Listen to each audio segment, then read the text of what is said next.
Charter अधिनियम कब आया? 1813 का दूसरा चार्टर अधिनियम। इस चार्टर अधिनियम के द्वारा कंपनी को मिला एक अधिकार पत्र को आंशिक तौर पर खत्म कर दिया जाता है, समाप्त कर दिया जाता है। इसका मतलब ये हो गया, अब कुछ कंपनी ब्रिटेन की और भारत में आ सकती हैं, सारी तो नहीं लेकिन कुछ और आ सकती हैं। चाय के व्यापार पर और चीन के साथ व्यापार पर अभी भी ईआईसी की मोनोपोली थी।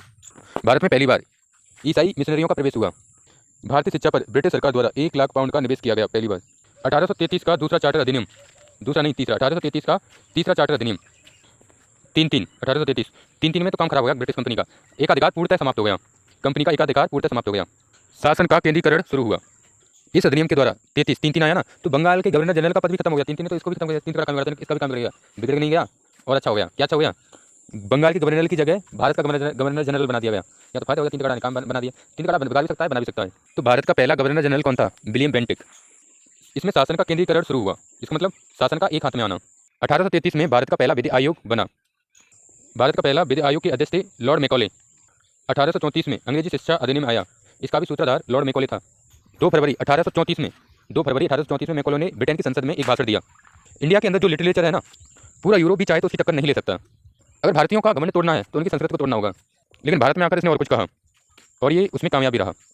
भारत में आकर ठीक उसका उल्टा कहा और उसमें ये कामयाबी रहा। आज अंग्रेजी बोलने वाला हिंदी बोलने वाले से ज़्यादा इंटेलिजेंट समझता है अपने आपको। 1834 में लागू हुआ, 1835 में लागू हो गया अंग्रेजी अधिनियम, अंग्रेजी शिक्षा अधिनियम। 1853 में 4th चार्टर एक्ट आया, 1853 का 4था चार्टर अधिनियम। इस अधिनियम के पश्चात कंपनी को पूर्णतः प्रशासनिक निकाय बना दिया गया। कार्यकारी व विधायी कार्य पृथक कर दिए गए। कानून बनाने का कार्य अलग लोग करेंगे, कानून लागू करने का कार्य अलग लोग करेंगे। अखिल भारतीय विधायी परिषद का गठन हुआ, अखिल भारतीय विधायी परिषद का गठन हुआ। निदेशक मंडल के सदस्यों की संख्या 18 कर दी गई थी। पहले 24 हुआ करते थे और 24 से घटा करके 18 कर दी गई। और 18 में से 12 सदस्य कंपनी खुद चुनेगी और 6 चुनेगी ब्रिटिश सरकार। बंगाल में पहली बार लेफ्टिनेंट गवर्नर चुना गया, जिसका नाम था फ्रेडरिक हैलिडे। 1854 से ही सिविल सेवा के लिए प्रतियोगी परीक्षा का आधार रखा गया।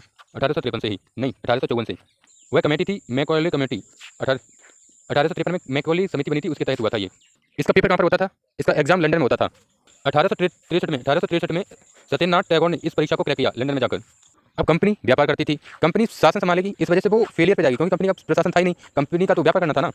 इस अधिनियम के पश्चात कंपनी प्रशासन को ठीक से नहीं संभाल पाई तथा प्रशासन की कई प्रकार की त्रुटियां हुई, जिससे आर्थिक, सामाजिक व राजनीतिक विभेद उत्पन्न हुए। 1857 की क्रांति हुई और 1857 की क्रांति के बाद ब्रिटेन सरकार ने कंपनी को पूर्णतः सरकार से बाहर कर दिया और क्राउन शासन की नींव डाली।